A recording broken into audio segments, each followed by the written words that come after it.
महाभारत में जब पांडवों को विजय हासिल हुई तो पांचों पांडव आपस में ही स्वयं को विजय का श्रेय देने लगे। और इस महाभारत युद्ध में विजय मिलने के कारण पांचों पांडवों को अपने बल पर अहंकार आ गया था। तब भगवान श्री कृष्ण ने इन पांचों पांडवों के अहंकार को दूर किया था। तो चलिए जानते हैं कि भगवान श्री कृष्ण ने कैसे पांचों पांडवों का अहंकार दूर किया था।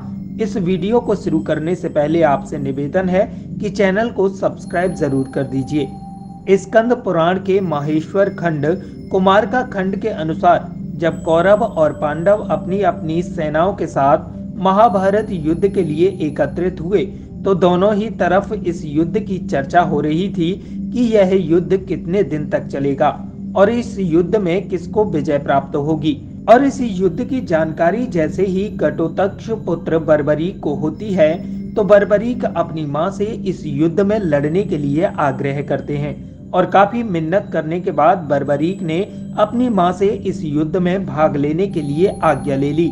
और बर्बरीक की मां ने कहा कि तुम हारे का सहारा बनना। और फिर बर्बरीक युद्ध भूमि की तरफ चल दिए। जब भगवान श्री कृष्ण ने बर्बरीक को आता हुआ देखा तो भगवान श्री कृष्ण ने एक महात्मा का रूप धारण कर बर्बरीक की परीक्षा लेने के लिए उनके पास पहुंच गए।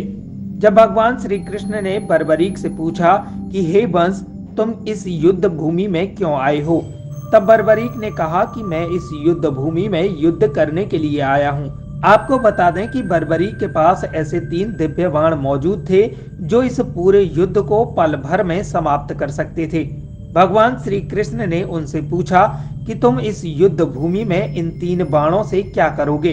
तब बर्बरीक ने भगवान श्री कृष्ण को जवाब दिया कि मैं इन 3 बाणों से पूरे युद्ध को पल भर में समाप्त कर सकता हूँ। तो भगवान श्री कृष्ण आश्चर्यचकित रह जाते हैं और बर्बरीक की परीक्षा लेने के लिए भगवान श्री कृष्ण बर्बरीक को पीपल का एक विशाल पेड़ दिखाते हैं और बर्बरीक से कहते हैं कि पीपल के पेड़ में जितने भी पत्ते लगे हुए हैं वही तुम्हारे लक्ष्य हैं। अगर तुमने इन पत्तों को बेच दिया तो मुझे तुम्हारी वीरता पर कोई संदेह नहीं होगा।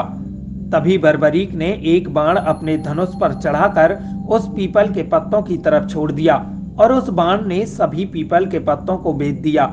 लेकिन एक पत्ता भगवान श्री कृष्ण ने अपने पैर के नीचे दबा लिया और वह बाण भगवान श्री कृष्ण के पैर के ऊपर जाकर रुक गया।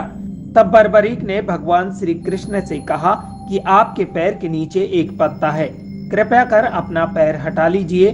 तब भगवान श्री कृष्ण ने बर्बरीक से पूछा कि तुम किसकी तरफ से लड़ोगे। तो बर्बरीक ने कहा कि मैंने अपनी मां को वचन दिया है कि मैं इस युद्ध में हारे का सहारा बनूंगा। जो भी इस युद्ध में हारेगा मैं उसी की तरफ से लड़ूंगा। तब भगवान श्री कृष्ण सोचते हैं कि इस युद्ध में पांडवों की विजय कैसे होगी।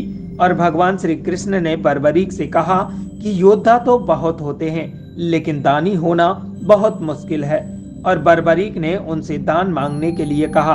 तब भगवान श्री कृष्ण ने बर्बरीक से दान में उनका शीश मांग लिया।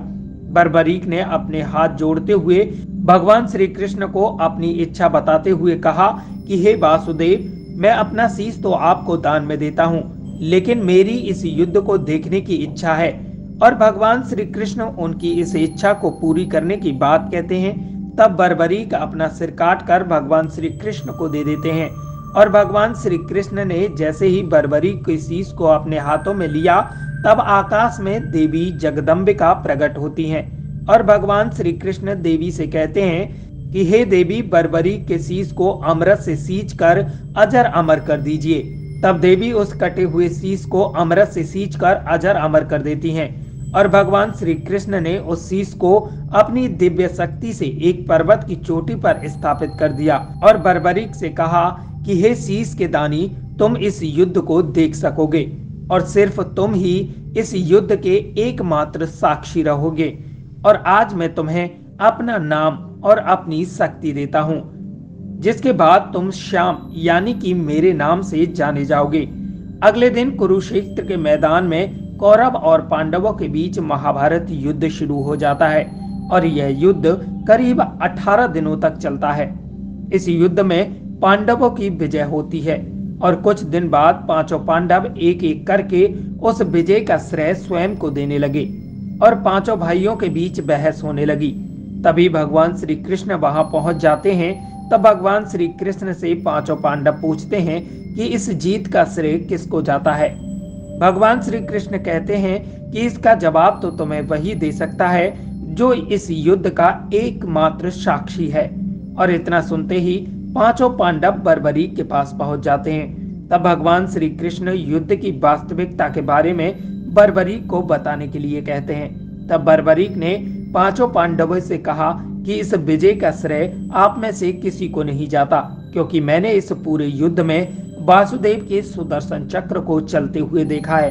असल में वही इस विजय के असली हकदार हैं। और फिर पांचों पांडव इतना सुनते ही भगवान श्री कृष्ण से क्षमा मांगने लगते हैं। इसलिए कहते हैं कि मनुष्य को कभी भी किसी भी चीज का अभिमान नहीं करना चाहिए। दोस्तों, जल्दी ही हम आपको बताएंगे कि बर्बरीक का शीश कलयुग में किस जगह पर प्रकट हुआ और किस नाम से जाने गए और क्या उनकी विशेषता है। तो हमारी अगली वीडियो का नोटिफिकेशन पाने के लिए चैनल को सब्सक्राइब कर बेल आइकन जरूर दबाएं।